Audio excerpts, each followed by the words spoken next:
empecemos con nuestra última clase. Este es nuestro taller final. En las 4 sesiones anteriores hemos construido una base sólida con conceptos, procesos, roles, flujos. Hoy vamos a ver hacia dónde se dirige la industria y hacia dónde se dirige la logística y la cadena de suministro. ¿Okay? Vamos a ver cosas bien bacanas, así que ya les voy diciendo, no estamos hablando de ciencia ficción, ¿ok? Estamos hablando de tendencias que ya están ocurriendo este año, en el 2026, y es hacia donde va en corto tiempo. Empresas líderes ya están implementando esto que vamos a ver. Entonces, si trabajan en logística o planean hacerlo, es bueno conocer estas tendencias, porque van a definir quién será competitivo en los siguientes 5 años y quién se quedará atrás, ¿ok? Entonces, vamos a ver las tendencias tecnológicas y la transformación digital. Hoy les pido su comprensión. Hoy no voy a hacer un break, voy a hacer la clase de corrido por un compromiso familiar importante que tengo con mi hijo. Entonces, voy a tratar de ganar un poquito el tiempo. Espero contar con la venia de todos ustedes para hacer la clase seguida. ¿Ok? Entonces, ¿qué tenemos? Los objetivos de la sesión. Que va a ser básicamente identificar las megatendencias que transforman la logística. ¿Ok? Al terminar esta sesión final, ya tendremos una visión clara de las 6 megatendencias que están redefiniendo la logística. Automatización, inteligencia artificial, sostenibilidad, nearshoring, digitalización y resiliencia. Entenderemos por qué ya no son tan opcionales, sino más bien es obligatorio para poder competir, saber de estas y en qué momento utilizarlas, ¿no? Y lo más importante, pues sabremos qué hacer ahora para podernos preparar, qué habilidades desarrollar, qué tecnologías priorizar, qué estrategias implementar, ¿ok? Esos van a ser nuestros objetivos de la sesión. Identificar estas megatendencias, comprender el impacto de la automatización y de la inteligencia artificial, reconocer la importancia de la sostenibilidad y de la resiliencia y prepararnos para el futuro, ¿ok? Y vamos a ver el contexto. ¿Por qué este cambio acelerado? ¿Por qué se da este cambio? Para entender las tendencias de hoy, debemos en verdad entender el contexto. Y debemos retroceder no mucho. Vayamos a 2019. ¿Qué ha pasado entre el 2019 y hoy, el 2026? Cuando lo vemos, nos damos cuenta que la logística ha vivido muchos cambios, ha habido más cambios del 2019 al 2025 o 26 que en los 30 años anteriores. ¿Por qué lo digo? Porque en el 2019 todo era normal, había cadenas globales largas, la producción estaba concentrada en China, había just in time, más los que hacían just in time y lo hacían bien, porque las empresas japonesas lo tenían como una religión, ¿no? Y apareció la pandemia, la maldita pandemia en el 2020. Y esta pandemia que nos cambió la vida a todos y que a muchos nos tocó de manera fea, pues también cambió la manera de hacer negocios y las cadenas logísticas y las cadenas de suministro. Las cambió completamente. Una consulta, chicos, ¿se me está escuchando bien? ¿Sí? Ya, perfecto, perfecto, perfecto, gracias. Entonces les decía que llegó la pandemia y la pandemia cambió todo, cambió todo. Hubo disrupciones masivas de las cadenas de suministro. ¿Por qué? Porque colapsaban los puertos, los contenedores se hacían escasos, explotó el e-commerce, ¿ok? Y el servicio en el e-commerce no se daba abasto, era malo. Yo recuerdo haber comprado algo en el 2020 aquí en Lima, en unas tiendas de electrodomésticos que se llaman Importaciones Iraoka.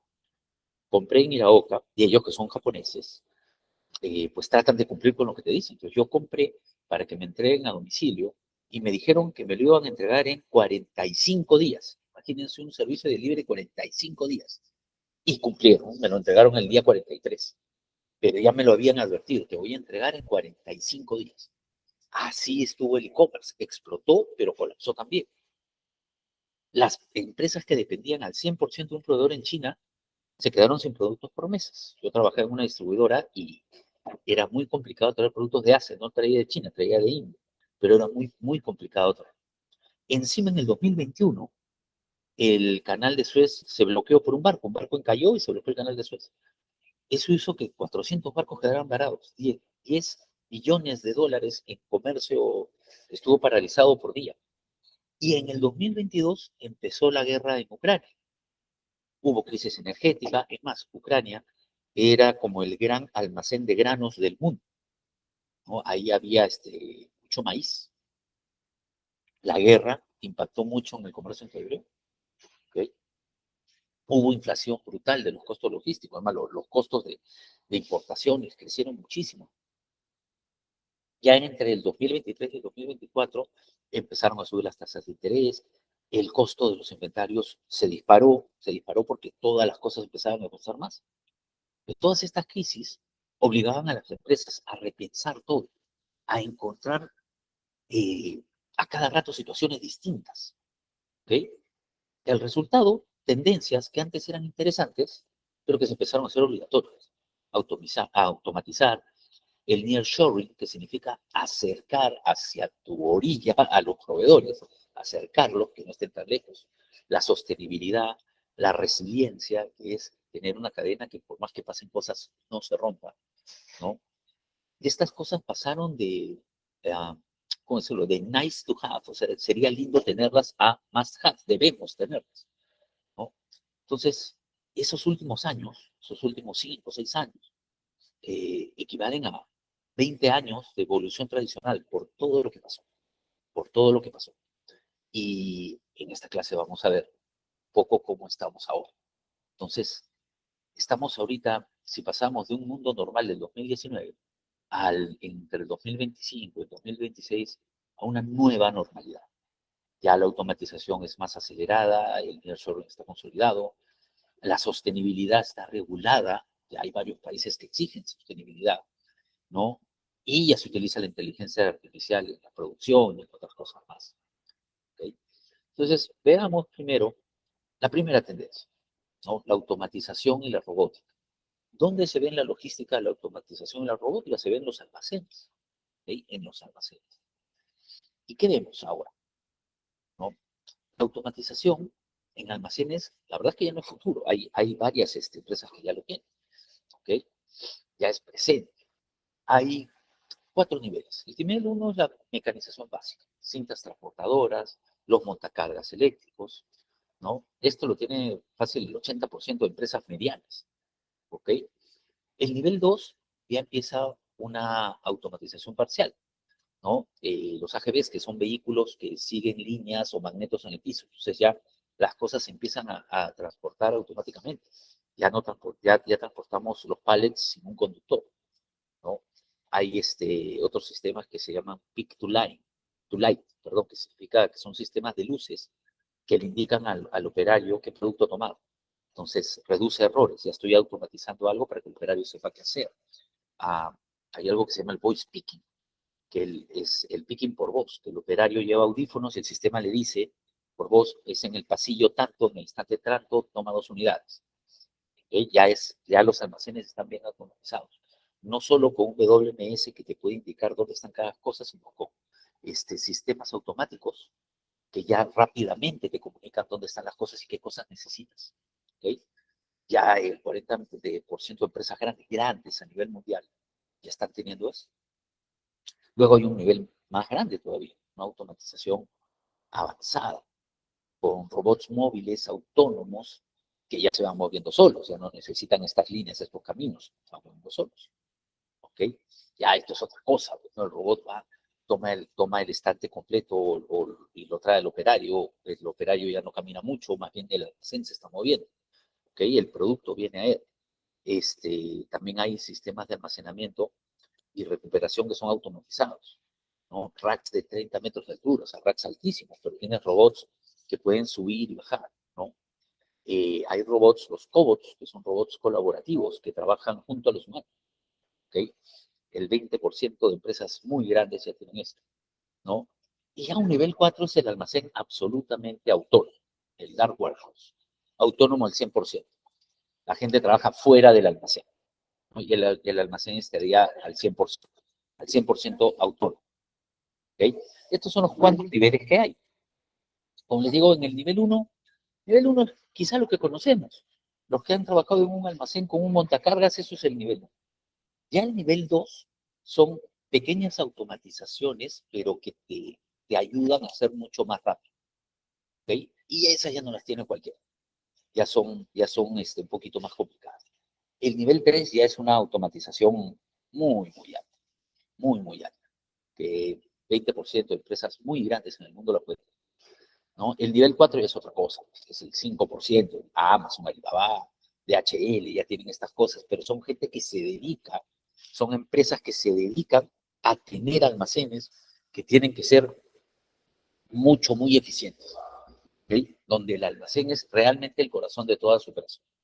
Entonces, ustedes me dicen, ya, pero entonces, a futuro, ¿todas las empresas van a llegar al nivel 4? No, no porque no lo van a necesitar, pero sí van a avanzar de nivel.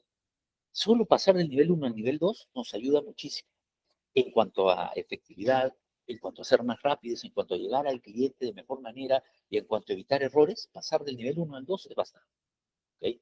Entonces, cuando invertimos en estas tecnologías, siempre, y esto se lo decía desde la clase pasada, antes de invertir en tecnología, primero inviertan en conocer bien sus procesos para saber exactamente qué necesitas y qué vas a querer de la tecnología que vas a poner. ¿Okay? Entonces, primero, conocer bien los procesos y luego ver qué voy necesitando, no todo simplemente adulto. El ROI, el retorno de la inversión típico, se da entre 2 a 4 años, pero tu productividad puede subir de 200 a 300%. ¿Okay? Versus algo manual, versus el nivel 1. ¿Okay? Y la exactitud de inventario puede llevarse a la perfección si es que tenemos estos niveles de automatización. ¿Okay? ¿Alguna consulta, chicos? ¿No? Está bien, sí, claro. Miren, eso, no les estoy contando nada raro, ¿no? Yo estoy seguro que algunos ya conocían probablemente algunas cositas que vemos en el nivel 2 o el nivel 3. El nivel 4 es pura tendencia donde en verdad las empresas más grandes podrían llegar.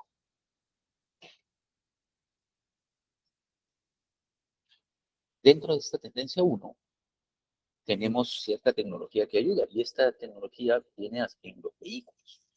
Hay vehículos autónomos y drones. Los drones los conocemos todos, ¿no? Este aparatito chiquito que huele, que puede llevar una cámara y que puede llevar algunas cosas. Pero miren hasta dónde puede llegar esta tecnología. ¿Conocían los camiones autónomos, camiones que se manejan solos? Vamos a ver. Las, eh, la otra frontera de la automatización, ¿no? Son los camiones autónomos, los vehículos autónomos y los drones. Los camiones autónomos ya son una realidad operativa en rutas muy específicas. ¿Okay? Si el nivel 4 de autonomía significa que el camión se conduce solo en una autopista, pues es así. El humano solo interviene en la ciudad y el camión se va solo en la autopista, ¿no? ¿Qué logras? Eliminar la fatiga del conductor y por lo tanto muchísimos menos accidentes. ¿Okay? Walmart tiene camiones autónomos que operan hasta donde yo sé y yo he podido leer entre Phoenix y Dallas, entre las ciudades de Phoenix y Dallas. ¿Okay? Dallas en Texas y Phoenix en Arizona. ¿Okay? DHL en Europa también los utiliza para entregas nocturnas entre centros de distribución, para mover sus productos entre centros de distribución. En Australia también se utilizan en minería, ¿okay? Sin conductores. ¿Qué barreras puede tener esto? Pues la regulación, porque una vez que aparecen estos vehículos hay que regularlos. ¿Okay? La regulación varía mucho por país, ¿no? No todas las rutas son aptas para esto y el costo inicial puede ser alto, ¿no? Pero la tendencia va a ser imparable en regiones como Europa o países como Estados Unidos o como Australia, que son muy avanzados, pues lo van a regular rápido y eso les va a ayudar a tener una logística absolutamente distinta. ¿Okay? Por eso el costo inicial es alto. Los drones se utilizan para las entregas. Por ejemplo, Amazon tiene Amazon Prime Air, que ya opera en algunas áreas de Texas y de California en Estados Unidos. ¿Ok? Y no es un piloto, es una operación real. Carga de 2 a 5 kilos en distancias de 10 a 30 kilómetros y entregan en 15 a 30 minutos.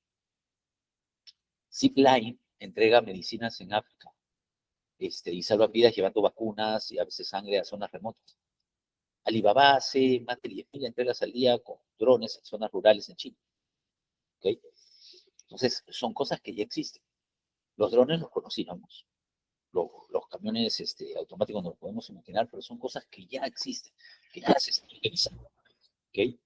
Y el beneficio de esto es tener de 50-70% menos costo que la entrega terrestre en zonas remotas. O sea, un dron lo va a ser mucho más fácil cuando hay zonas remotas donde es muy difícil llegar por tierra. ¿Okay? Pueden llegar a lugares inaccesibles, no tienen emisiones, son eléctricos, ¿no?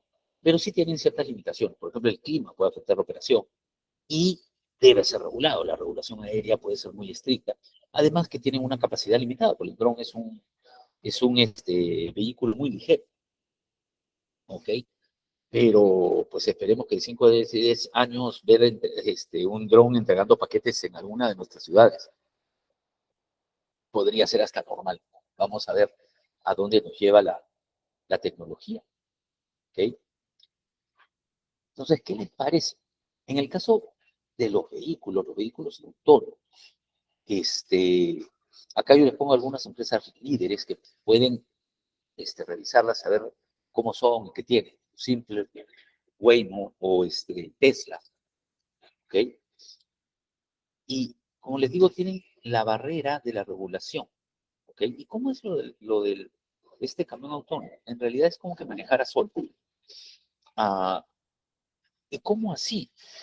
Yo hace tiempo vi una película una película de guerra, y donde el avión no tenía piloto.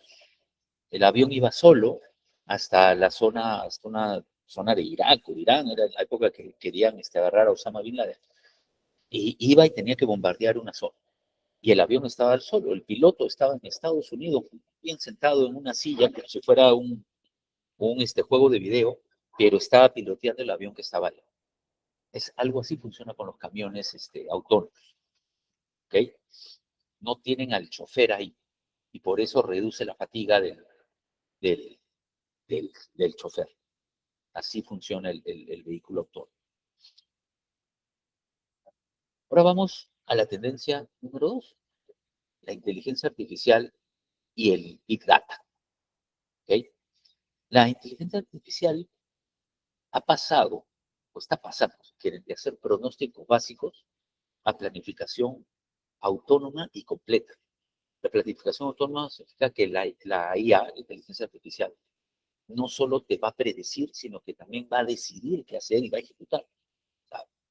¿Cómo así? Porque ya está en los sistemas. ¿Okay? Va a analizar muchos datos, como ventas históricas, climas, estacionalidad, tendencias, eventos, calendarios promocionales. Va a generar pronósticos con muy buena precisión del 90%, ¿okay? Mejor que cualquier humano. Y después puede crear incluso automáticamente los planes de abastecimiento, de producción y distribución. A partir de un plan de ventas, hacia atrás se generan todos estos planes. ¿Cómo se hacen ahora? Los hace un humano con ayuda de ERP, con WhatsApp y de algunos otros sistemas. Pero la inteligencia artificial ya te va a ayudar no solo a la parte del pronóstico, sino a generar ya todos los planes. ¿Ok? Y se va además a ir autoajustando en tiempo real. Es decir, conforme algo pase distinto, se va a ir ajustando. ¿Ok? Un caso real es el Unilever, que ya utiliza un sistema de IA que puede gestionar 50.000 SKUs en unos 150 mercados. ¿Okay? Es algo que ya está pasando. Genera pronósticos semanales automáticamente. ¿Ya? Y como resultado, pues redujeron el inventario en 35%, sin afectar el servicio al cliente. O sea, redujeron el inventario en 35%, aumentaron su disponibilidad en 15%, y eso es un ahorro de $250 millones anuales. Entonces, es una inversión alta, pero con un retorno de la inversión muy alto también, ¿no? Y ahora que tenemos la inteligencia artificial generativa, que es el ChatGPT, este ChatGPT, si lo aplicamos en supply chain, te va a ayudar muchísimo, porque te va a generar cosas. Va a tener 4 aplicaciones principales. La primera va a ser asistente virtual, ¿no? Dame el mejor plan de abastecimiento, dame opciones para comparar escenarios, o veamos pros y contras. La inteligencia artificial, la de ahorita, tipo ChatGPT, que es generativa, va funcionando y se va mejorando con la interacción.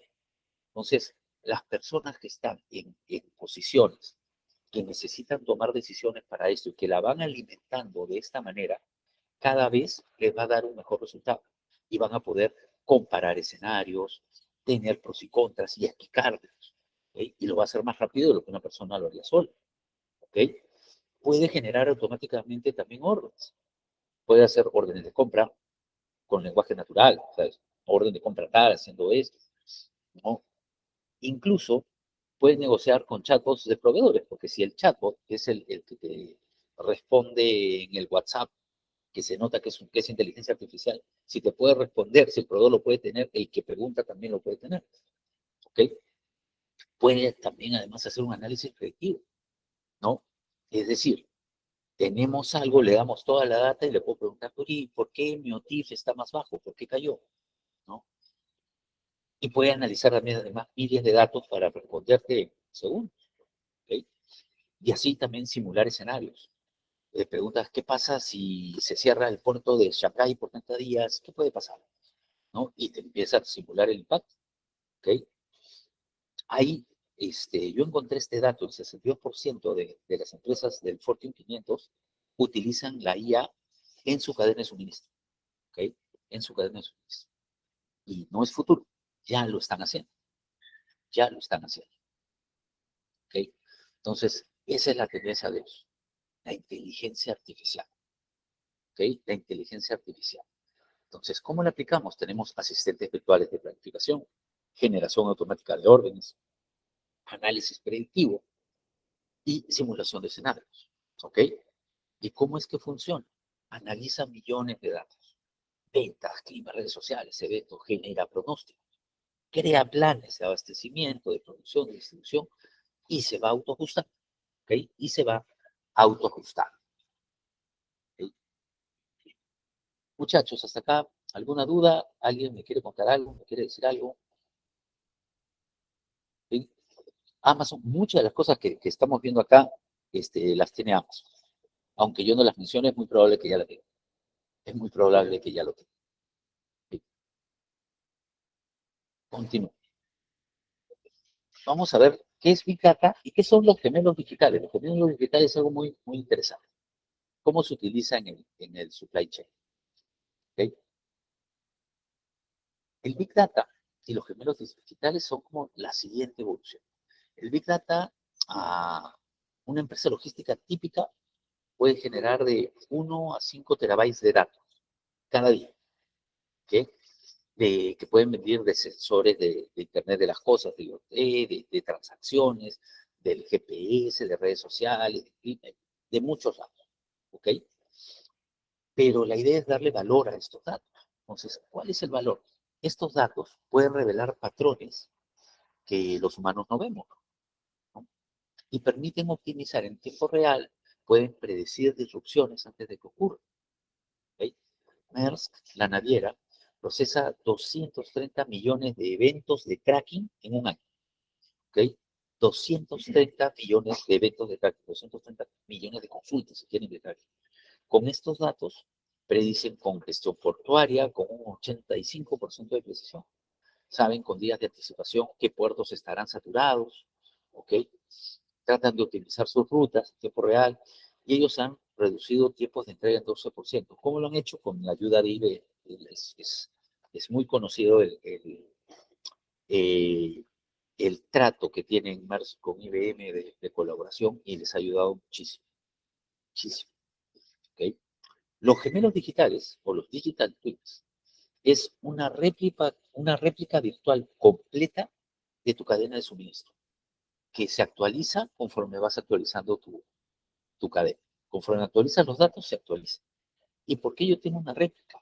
Es tener un modelo digital de toda la red, proveedores, plantas, centro de distribución, tiendas.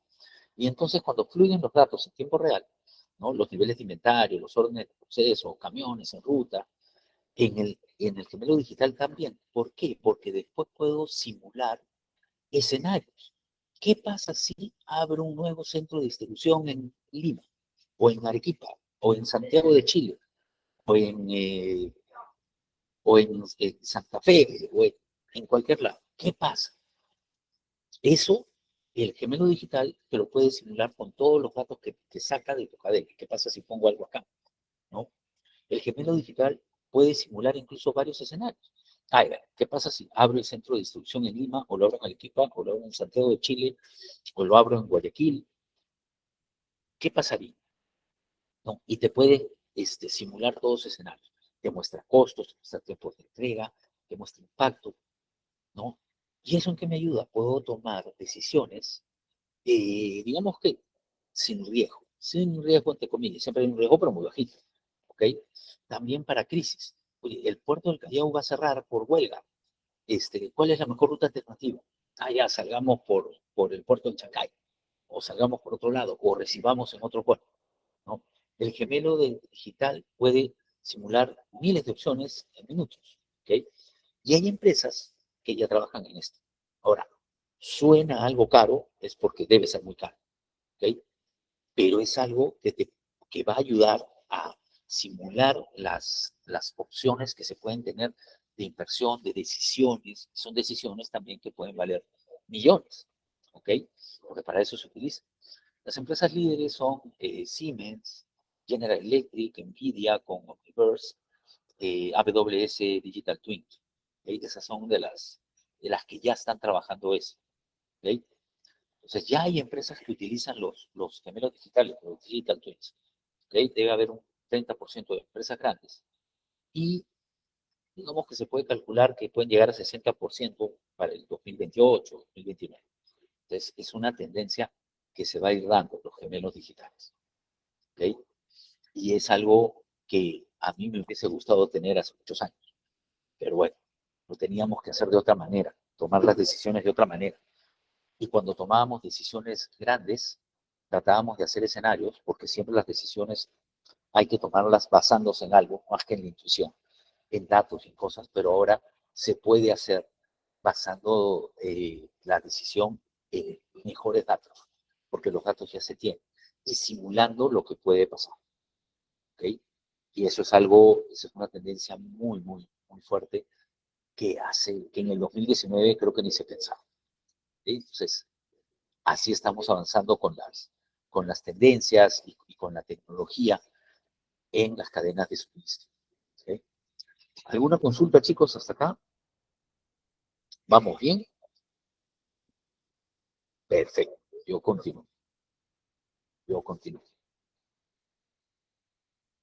Si alguien quiere, por favor, decir algo o complementar o contarnos si ha trabajado o ha visto algo de esto, adelante. Adelante, porque sé que esto es bastante, bastante nuevo. Sé que esto es bastante nuevo, pero si alguien lo conocía o lo había visto, pues es bueno escucharlo. Escuchar la experiencia es todavía mucho mejor. ¿Okay? Continúo, nos vamos a la tercera tendencia, que es la sostenibilidad y la logística verde. ¿Okay? La urgencia de la sostenibilidad. La sostenibilidad ya pasó de ser algo que sería bueno tener a, en muchos casos, algo obligatorio.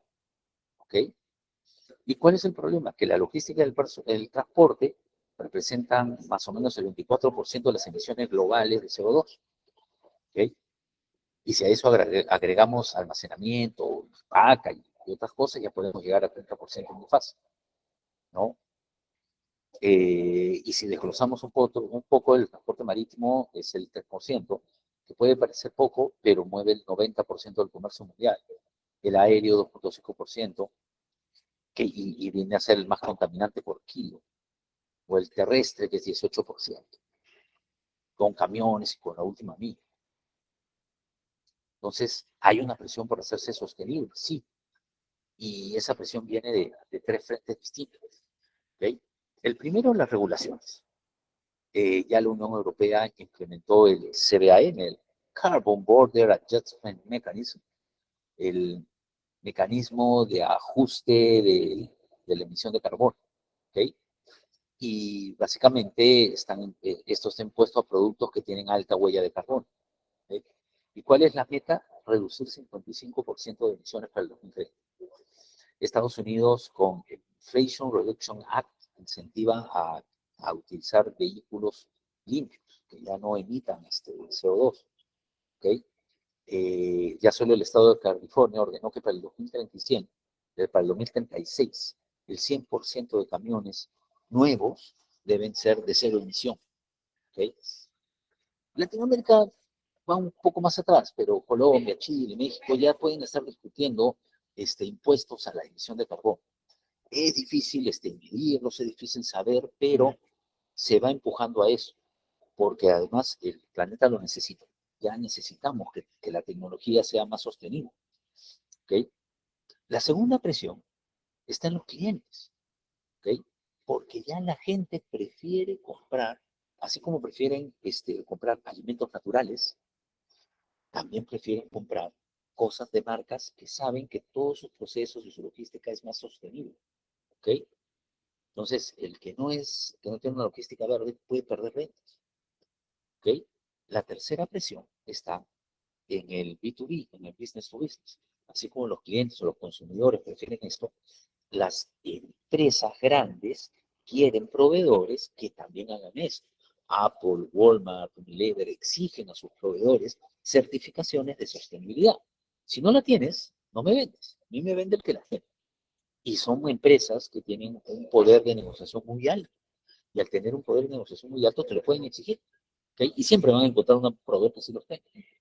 Entonces, ya la sostenibilidad va a pasar de ser algo que me diferencia a algo que si no lo tengo no voy a poder operar.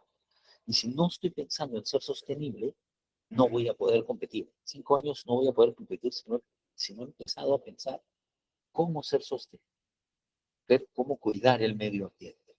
¿Okay? Esa es la urgencia de la sostenibilidad. ¿Okay? Porque tenemos el problema que son las emisiones globales. Pero por otro lado tenemos las presiones regulatorias que quieren hacer que no se tengan estas emisiones globales. ¿Okay? ¿Y qué soluciones tenemos? O sea, en otras palabras, ¿y ahora qué hacemos? Bueno, ¿cómo hacemos la logística sostenible? Hay 6 estrategias. Okay. La primera, el transporte limpio, vehículos electrónicos, como Tesla Cell, Volvo eléctrico, el BYD, es una marca de carros que tenemos acá, pero en China es líder en vehículos eléctricos. ¿Okay? Amazon, por ejemplo, ya tiene 100.000 vans eléctricas. Rivian es la marca operando. ¿No? El retorno de la inversión se puede dar de 3 a 5 años porque se ahorra en combustible. ¿Okay? En combustible y en mantenimiento. ¿No? Sí hay una cierta limitación de la autonomía porque van a recorrer pocos kilómetros sin necesidad de volver a recargarse. Necesitas infraestructura de carga, ¿no? Hay algunas que utilizan hidrógeno para distancias más largas. Hyundai, por ejemplo, ya vende camiones así. ¿Okay? La ventaja es que tiene una autonomía similar al diésel, ¿no? Pero el desafío es que el hidrógeno verde es caro y es escaso. ¿Okay? En aviación se utilizan biocombustibles, ¿no? En aviación y en transporte marítimo, que pueden reducir de 60 a 80% las emisiones. ¿Okay? Eso es como primera estrategia. La segunda estrategia es optimizar las rutas. ¿Okay? Hacer que la inteligencia artificial nos ayude a optimizar las rutas para poder reducir los kilómetros recorridos, simplemente calculando mejor. ¿Okay? Y tratar de consolidar, en vez de utilizar 3 camiones medio llenos, enviar 2 completamente llenos. ¿Okay? La intermodalidad, usar un tren en vez de camión puede reducir bastante porque tiene una capacidad mucho más amplia. ¿Okay? La tercera es el packaging sostenible, los empaques sostenibles. ¿Okay? ¿Qué son esos? Se utilizan con materiales ya reciclados o reciclables. Reducir el tamaño de cajas, ¿no? Amazon lanzó algo que se llama Frustration Free Packaging, ¿no? El empaque libre de frustración, que redujo el 30% del uso del material. La otra estrategia, la cuarta estrategia son los almacenes verdes o sostenibles, con paneles solares, con iluminación LED, que tiene un 60% menos de consumo. ¿Okay? Después está la certificación LEED. La certificación LEED es, creo que se lo puse acá, Leadership in Energy and Environmental Design. ¿Okay? Es una certificación que dice liderazgo en energía y diseño medioambiental, ¿okay? Que es un sistema de evaluación y sello de sostenibilidad para edificios más reconocido a nivel mundial. ¿Okay? Esa también es una estrategia, buscar ese LEED, esa certificación LEED. La quinta estrategia es la economía circular o logística inversa. ¿Okay? Esta logística inversa ya no se trata de que me devuelvan mis productos, sino yo vendo y después recolecto para reciclar, para reparar, para remanufacturar. ¿Okay? Por ejemplo, Dell recupera 2.000 millones de libros, de libras de electrónicos al año. ¿Okay? Los recicla y los remanufactura. Entonces, esa logística inversa para economía circular te abre un nuevo espacio de negocio. Y la sexta es la compensación de carbono. Si no puedes reducir todas las emisiones, inviertes en proyectos de reforestación o energía renovable para compensar un poco. ¿Okay? Esas son las estrategias de sostenibilidad y de logística verde. ¿Okay? Esas son las estrategias que se tienen. ¿Qué les parece, chicos? Acá ya pareciera que les estoy hablando en otro idioma. Entender la sostenibilidad, entender lo que pasa, lo que podría pasar y cómo hacer para invertir en sostenibilidad y que esto tenga un retorno, es a veces difícil. Y de hecho, los líderes más antiguos son los que menos lo entienden. ¿Okay? Son los que menos lo entienden. Pero es una inversión. Hacer la logística más sostenible es una inversión y va a tener un retorno de inversión. Como les digo, si de pronto empiezo a utilizar vehículos eléctricos, de por sí ya estoy ahorrando en combustible. ¿Okay? O sea, siempre tiene un ahorro, pero además ayuda a la sostenibilidad. Y cuando uno tiene, cuando la empresa tiene un mecanismo de sostenibilidad, tiene una logística sostenible, ¿qué tiene que hacer? Marketear, porque es un diferenciador. ¿Okay? Es un diferenciador que además los clientes lo van a reconocer. Lo van a reconocer. ¿Okay? Por ejemplo, a veces cuando yo voy de compras con mi esposa, nos damos cuenta que los productos naturales son más caros, que los productos que tienen menos preservantes son más caros, que los productos más sanos son más caros. Y ella me dice, pero ¿por qué tienen que ser más caros? Yo le digo, porque la gente está dispuesta a pagar un poco más para consumir algo que es mejor. Es algo parecido. La sostenibilidad no tiene que ser más cara, pero si nosotros la marketeamos, si lo hacemos y lo marketeamos, le estamos diciendo al cliente, oye, yo tengo algo que otro no, y hay clientes que prefieren pagar a ese que tiene esta sostenibilidad que el otro no tiene. ¿Sí? Es importante esta tendencia 3, la sostenibilidad. La tendencia 4 es la resiliencia y la gestión de riesgos. ¿Okay? Hay que pasar de eficiencia a resiliencia. El COVID, como les decía, cambió completamente el paradigma de la cadena de suministro. Antes del 2020, todo era, tenemos que ser absolutamente eficientes, lo mínimo necesario, un solo proveedor, el más barato, la ruta más barata. La métrica principal siempre era el costo total. El just in time, empresas como Toyota, el cuento era religión. Yo no quiero tener inventario, las cosas me llegan justo cuando las necesito. ¿Okay? Después, ya el paradigma empezó a cambiar. ¿Okay? Ya no busco tanto eficiencia. Lo que sí necesito es resiliencia. ¿Ok? Sí, necesito eficiencia, tengo que gastar menos, pero primero tengo que tener resiliencia, una cadena que no se rompa, que no se detenga, ¿ok?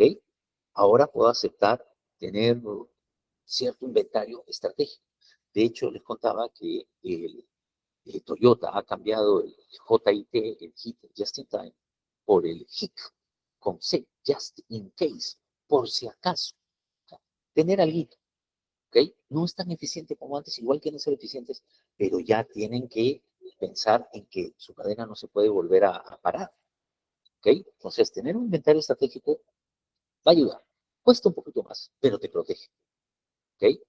Ahora busco, además, tener varios proveedores, ¿ok? ¿Por qué? Para no poner, entre comillas, todos los huevos en la misma canasta, ¿ok? Necesito rutas alternativas. Si una se bloquea, activo un plan B para ir por otro lado, ¿ok? Ya la métrica no es solo el costo, es el costo más el riesgo, ¿ok? Trato de bajar los riesgos. ¿Por qué? Porque si uno de estos riesgos se da, me va a costar muchísimo más, ¿ok? ¿Cuáles van a ser los riesgos principales este año y en adelante? Primero, los geopolíticos. Hay muchas guerras, ¿ok? Muchas guerras y esto encarece productos.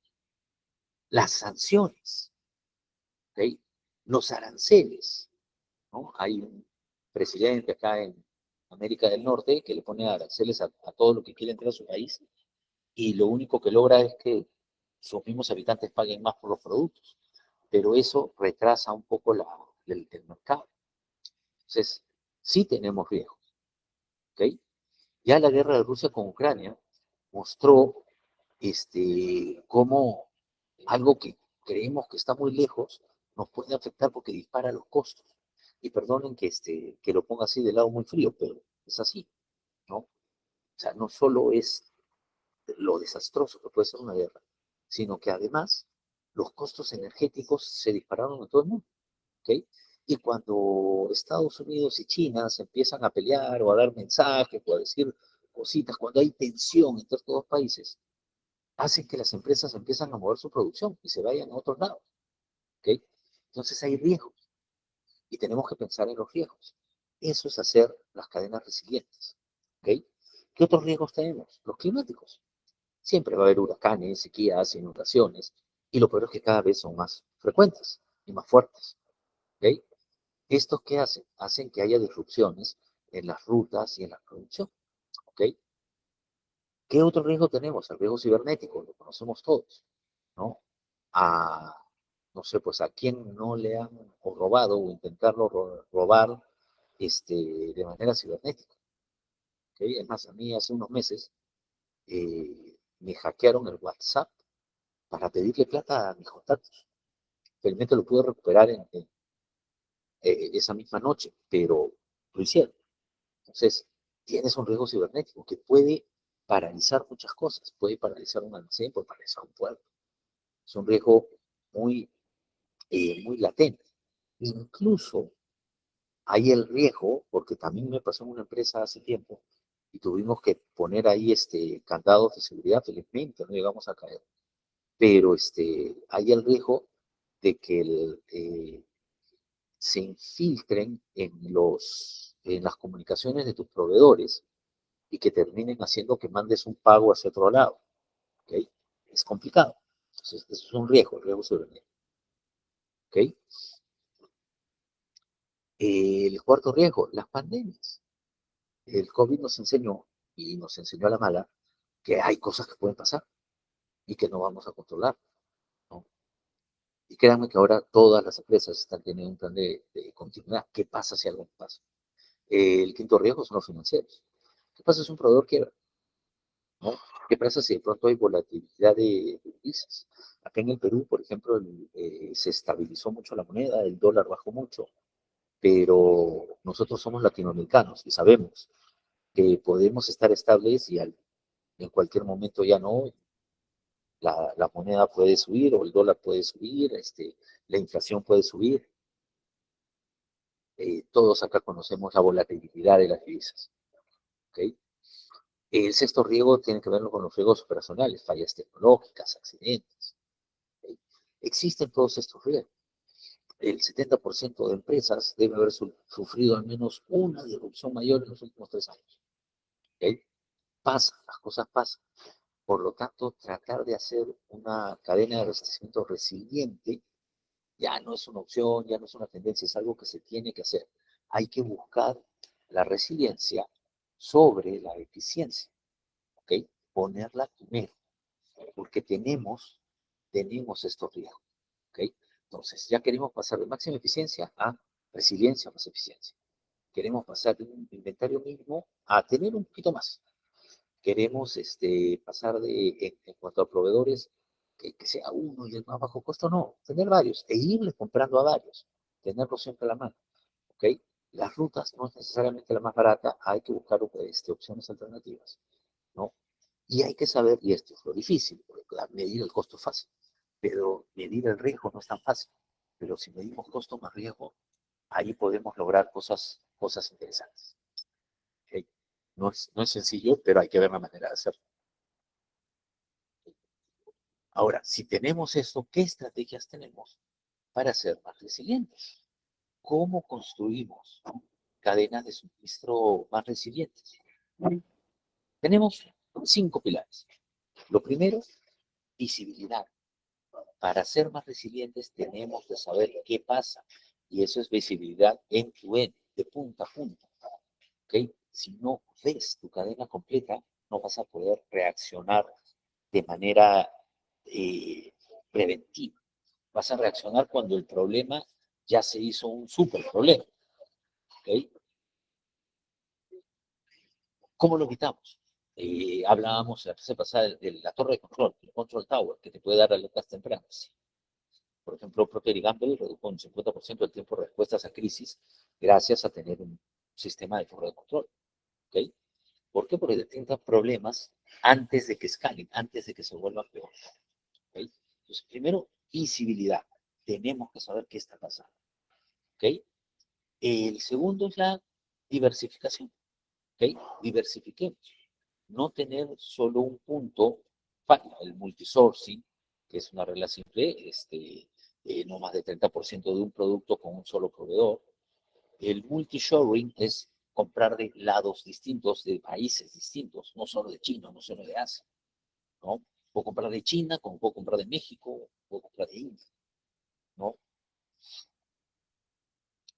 Al menos un dual sourcing, o sea, dos fuentes de proveedores, dos fuentes para lo que necesito. Y si tengo dos, siempre cómprale a los dos. Si tienes dos, puedes comprarle al más importante 80% del otro 20%, pero lo tienes, porque si falla, le puedes comprar al otro. ¿Ok? La tercera son los buffers estratégicos. Cuesta, sí, cuesta un poquito más que el just in time. ¿Ok? Pero te da continuidad, es un inventario de seguridad. Muchas empresas ya tienen inventario de seguridad, pero las que tenían just in time, ahora tener inventario les cuesta un poco más. A los que ya tienen inventario, sí, pues tienes que revisar tu inventario de seguridad para ver si está bien. No se trata de tener más por la pura, no se trata de tener más para así me cubro de todo, porque el inventario es plata, es dinero detenido, ¿ok? Pero sí tienes que pensar en que debes de tener un inventario de seguridad, sobre todo para los SKUs más críticos para tu negocio, ¿ok? Tu capacidad productiva que sea un poco redundante. Es decir, si yo ya estoy llenando mi capacidad, no llenarla al 100%, ya tener siempre más capacidad por si algo llega a pasar. ¿Okay? Tener múltiples rutas también. La cuarta estrategia es la flexibilidad y la agilidad. ¿Okay? Contratos más flexibles en vez de contratos anuales rígidos. La manufactura flexible que puede cambiar de producto rápido. ¿Okay? En mis épocas, allá por el 2004, cuando trabajaba planificando en la planta de embutidos de San Fernando, tenías que tratar de hacer todas las salchichas en una y después hacían todo un cambio en la planta para empezar a hacer jamonadas. ¿Okay? Tienes que buscar ahora que esos cambios sean más fáciles de hacer, ¿okay? Porque te da flexibilidad, porque te da flexibilidad. Yo les cuento, eso es 2004, hace más de 20 años, y ahora es distinto y va a ir cambiando más. ¿Okay? Eso es hacer la manufactura flexible. ¿Okay? Y el personal también que sea multifuncional. ¿Okay? En eso la gente de Sara son maestros. ¿no? Porque pueden cambiar el 50% de su colección en 2 semanas y sus competidores en 6 meses, ¿no? Por eso Zara domina algo que se llama el fast fashion. Ellos están en eso. ¿Cómo lo hacen? Porque su personal es multifuncional, saben hacer de todo, ¿ok? Entre otras cosas. ¿Qué más? El quinto, los planes de continuidad o de planes de contingencia, ¿ok? Para esto tienes que tener escenarios predefinidos. ¿Qué hacemos si cierran este puerto? ¿Qué pasa si este proveedor empieza a irle mal o se va a la quiebra?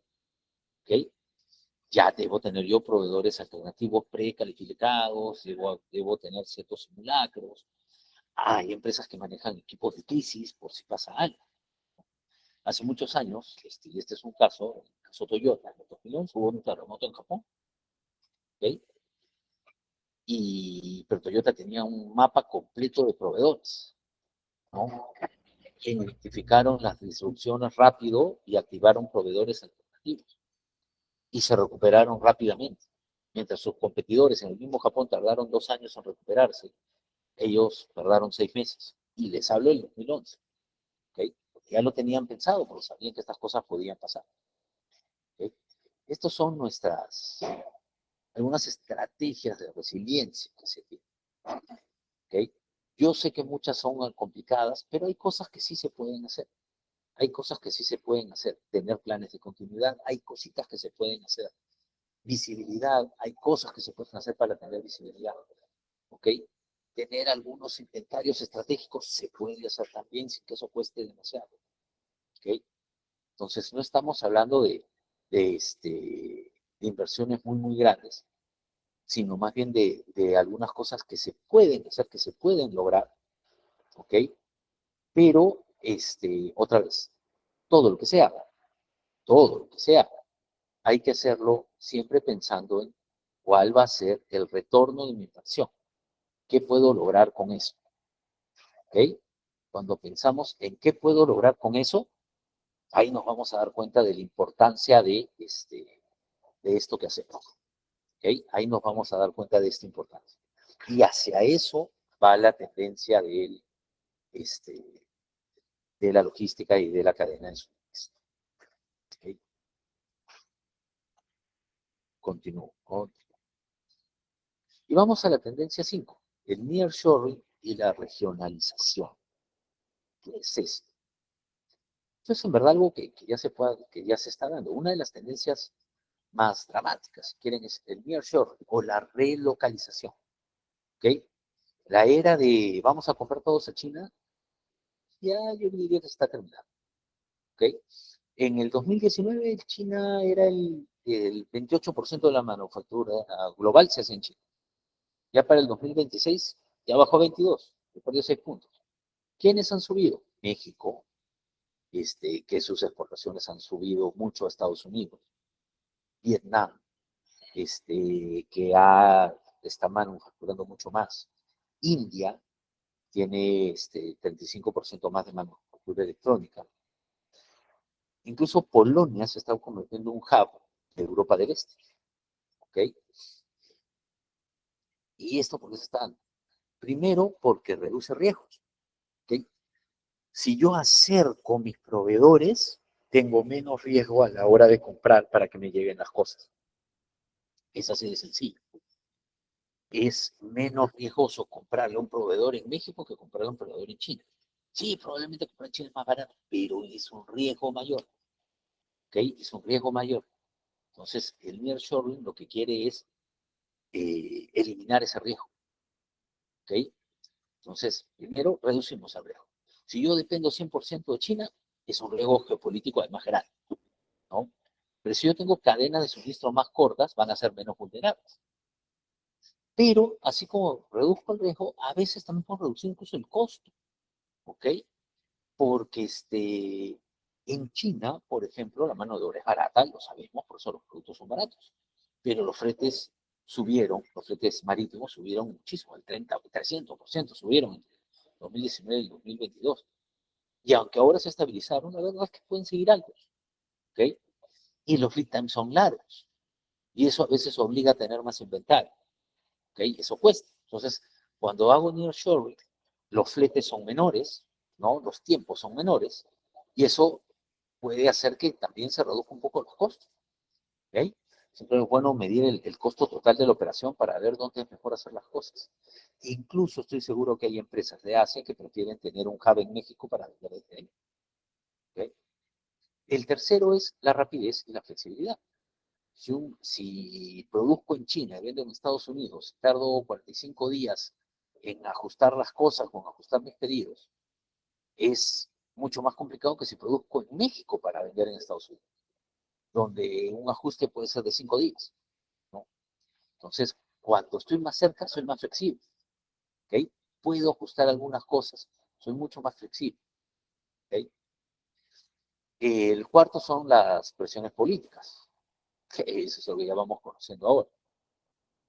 El Made in USA puede tener incentivos fiscales, aranceles, ¿no? Por ejemplo, Apple movió 25% de su producción fuera de China, ¿ok? ¿Por qué? Porque el mismo Estados Unidos le hizo la vida imposible a los productos que se hacían en China, ¿ok? Tesla tiene algo que se llama Gigafactories, fábricas gigantes en México, también en Texas, en Berlín. Samsung tiene plantas en Vietnam e India, ¿ok? Es más, mire, yo conversaba hace poco con alguien en el cumpleaños de un amigo, alguien que había ido con su esposa a escoger un auto para ella y escogió un Honda. Y yo le decía que yo estaba feliz con mi Toyota del 2013, Corolla del 2013. Era feliz, mi carro sigue bien paradito. Y me dijo, tu carro funciona porque es japonés, porque se hacía en Japón y de Japón los traía. Ya no vienen de ahí. Y me empezó a explicar cómo hasta incluso los Volvo, que es una marca sueca, la hacen en Filipinas y llega al Perú desde Filipinas. Los vehículos como Toyota pueden llegar de Brasil o pueden llegar de México y ya no son tan duraderos y tan buenos como el que yo tengo que es japonés, ¿no? Con, así es, son distintos. Pero ¿qué ha pasado? Que los vendedores, los concesionarios de estas marcas, están haciendo nearshoring. Ya no te lo traigo de Japón, eso me cuesta muy caro traer. Prefiero traerte un carro que te dure menos, pero te lo traigo de acá, el costo es menor, lo vas a usar y después lo vas a cambiar igual. ¿Okay? Son cosas que pasan, ¿okay? Que ya están pasando, ¿no? México recibió 40.000 millones de dólares de inversión extranjera directa entre el 2022 y el 2025 en automotriz, que es esta que les cuento, en electrónica, en dispositivos médicos. ¿Okay? ¿Y esto por qué? Para hacer nearshoring, para poder tener las cosas más cerca, sobre todo para el mercado de Estados Unidos. Para Latinoamérica, en verdad, termina siendo una oportunidad histórica. México, Colombia, Brasil, porque se convierten en hubs manufactureros. ¿Okay? Y la industria automovilística es un gran ejemplo de esto. ¿Okay? La sexta tendencia, ¿alguna consulta hasta acá? No los estoy, yo creo que sí los estoy aburriendo. ¿Alguna consulta hasta acá, chicos? ¿Todo bien? Sí, perfecto. Todo bien, todo bien, todo bien, todo bien, muy bien. Continúo entonces. La sexta tendencia ya es la digitalización y ecosistemas conectados. Ecosistemas conectados. La digitalización a través de plataformas y ecosistemas. El modelo antiguo siempre ha sido lineal, proveedor, empresa, cliente. ¿Okay? Las bilaterales, ¿no? Información y la información suele estar en silos, en ícenes. ¿Okay? El modelo nuevo es ya un ecosistema en red, múltiples actores conectados, plataformas compartidas, datos que fluyen libremente. ¿Okay? Y hay 5 tipos. El primero, por ejemplo, son los marketplaces B2B, como por ejemplo Alibaba. Alibaba mueve 1.2 trillones de dólares al año. ¿Y qué hace? Conecta compradores con vendedores. ¿Okay? Eso es un marketplace. Amazon hace 35.000 millones de dólares al año. Mercado Libre ya está creciendo fuerte en el B2B logístico, que hay en Latinoamérica. El segundo es el Freight Platforms, las plataformas de carga. Uber Freight hace matching automático entre cargadores y camiones. ¿Ok? Pero es como un Uber, pero para la logística.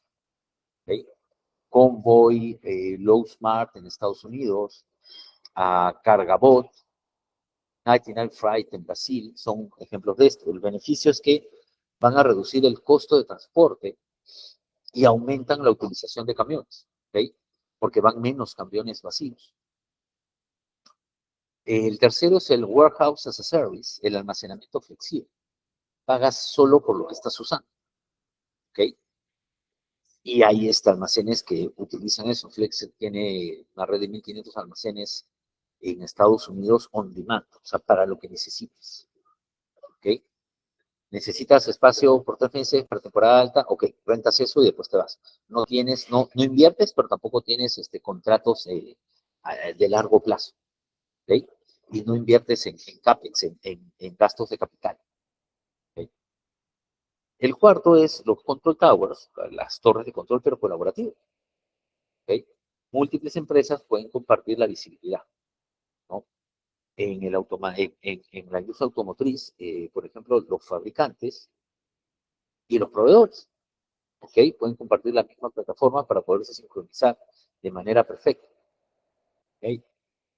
Y el quinto es el blockchain, ¿no?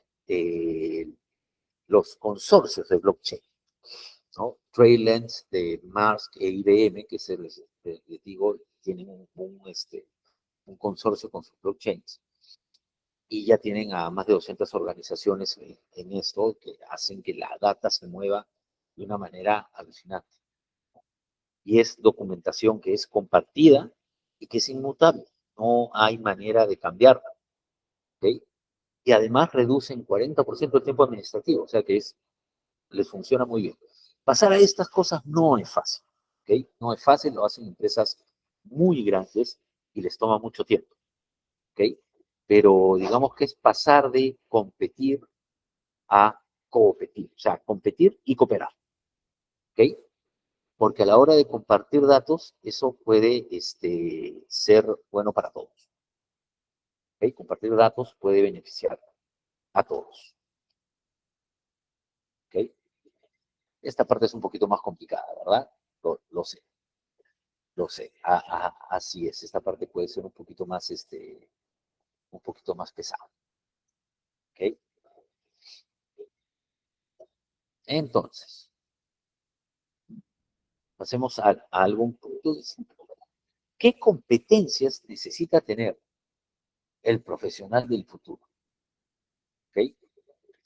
O sea, la gran pregunta, ¿qué necesito para triunfar en cadena de suministro los próximos años? ¿Ok? No hay que asustarse. ¿Ok? Pero estos son el top 10 de las competencias. ¿Ok? De las competencias técnicas, primero, análisis de datos avanzados. ¿Sabes Excel? Monstruo, pero ya no es suficiente. Necesitas Python, SQL, Power BI, yo recomiendo esa, Tableau, ¿ok? Para poder visualizar, ¿no? Y si ustedes me preguntan, pero profesor, ¿usted tiene que aprender todo eso? No, yo ya no. Yo ya no, a ver, ¿cómo se lo explico?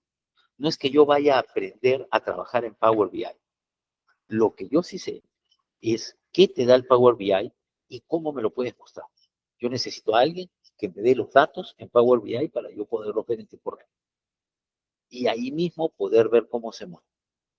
Y necesito un buen analista que sepa analizar esos datos para ver qué pasa más. Pero los profesionales como ustedes que van saliendo acá, es bueno que ya sepan esto, que tengan herramientas que los diferencie de otros. ¿Ok? ¿Qué otra herramienta? La estadística aplicada. ¿Ok? También. ¿No? Esas son las partes más técnicas, competencias técnicas. Por otro lado está la gestión de tecnología. ¿Ok? Otra vez, no necesitas programar inteligencia artificial, pero sí entenderlo. ¿Ok? Saber cómo se implementa un WMS o un TMS. Eso es algo que yo he tenido la suerte de implementar, un WMS. ¿Ok? El tercero es saber de sostenibilidad. Calcular la huella de carbono. Busquen en internet, van a encontrar muchas maneras de calcular la huella de carbono. ¿Ok? Hay que saber saber de eso, saber de diseño de cadenas verdes, saber de certificaciones de eso. El que sabe de eso, el que tiene de eso, le va a ayudar muchísimo. ¿Ok? Cuarto es gestión de riesgos. ¿Y qué gestión de riesgos? Es saber analizar escenarios, saber de planes de continuidad, el crisis management, el manejo de crisis. ¿Ok? Y las más críticas son las competencias blandas. ¿Ok? Es el pensamiento sistémico. Chicos, esto es lo más difícil de encontrar. Es lo más difícil. Y yo lo encuentro cada vez menos en personas más jóvenes. Siendo yo alguien bastante más antiguo, yo sí tengo esto y me gusta ver que la gente piense en eso. Que hay pensamiento sistémico, ver la cadena completa. No veas solo tu área, mira cómo se adapta a lo demás, trabajar en equipo con otras áreas. ¿Ok? Eso es muy importante y eso es parte de habilidades blandas, de competencias blandas. ¿Ok? La adaptabilidad. Hay que saberse adaptar porque el cambio siempre va a ser constante. Ya vieron cómo en 5 o 6 años el cambio ha sido igual a los 30 años anteriores. Ahora debemos adaptarnos más rápido. Debemos aprender rápido y desaprender rápido. La séptima es saber colaborar de manera cross-funcional. ¿Okay? ¿Qué es esto? Supply chain trabaja con ventas. Entonces, yo debo saber colaborar con ventas. Debo entender cuál es su problema. Debo aprender qué son el problema de la parte productiva, de las operaciones. ¿Qué necesita finanzas de mí?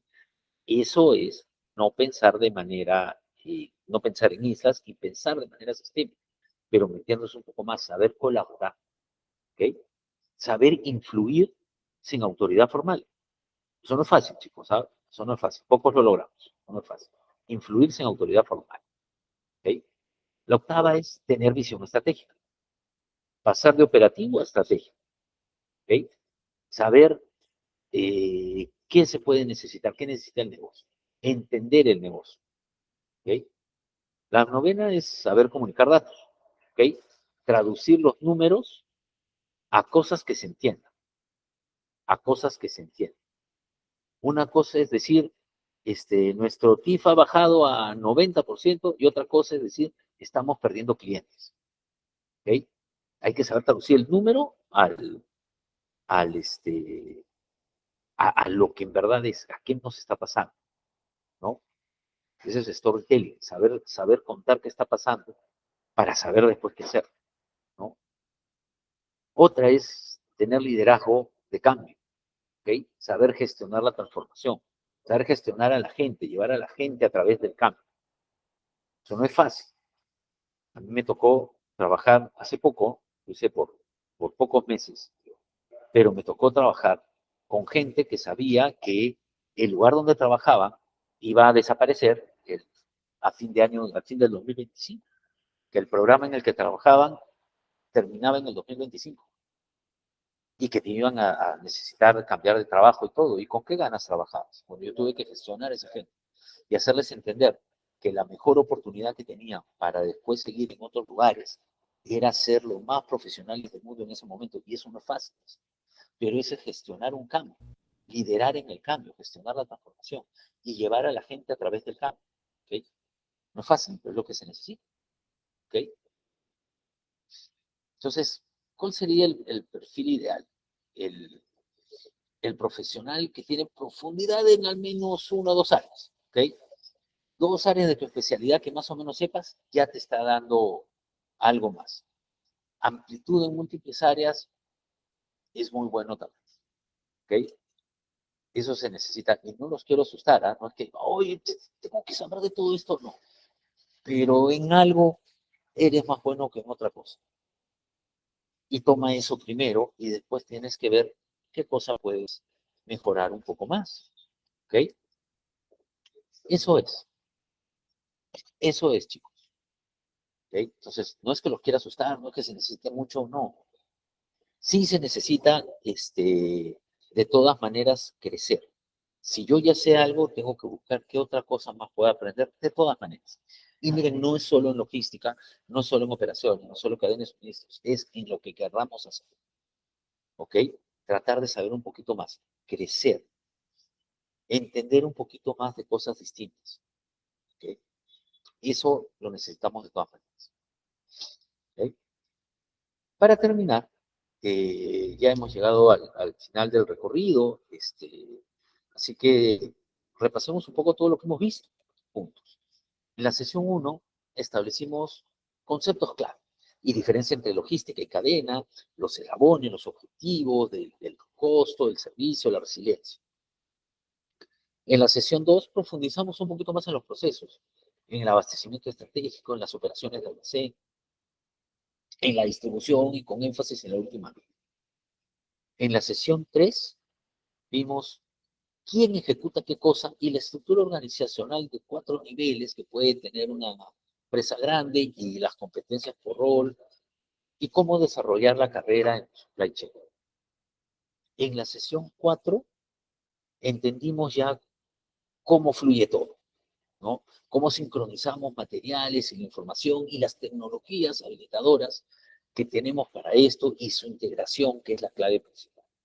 En esta sesión ya hemos visto un poquito hacia adelante, hacia dónde va todo, cómo va a ser la automatización, cómo va a ser la inteligencia artificial, cómo la sostenibilidad va a ser obligatoria, ¿no? Y cómo la resiliencia es el nuevo paradigma de la cadena, ya no solo la eficiencia, sino también la resiliencia.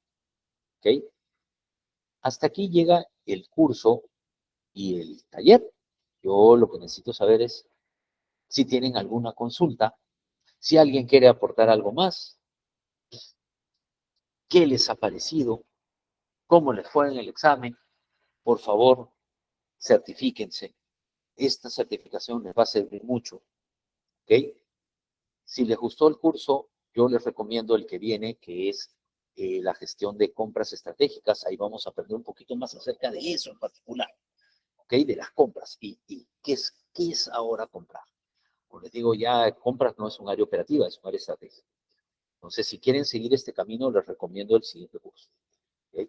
Les agradezco muchísimo su atención, espero no haberlos aburrido. Yo sé que este es un horario un poquito complicado, de hecho era un complicado para mí, ¿no?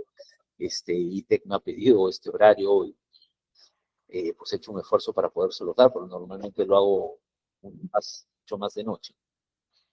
Y nada, les agradezco muchísimo. No sé si Félix ya está acá conmigo para entregarle la clase. Félix.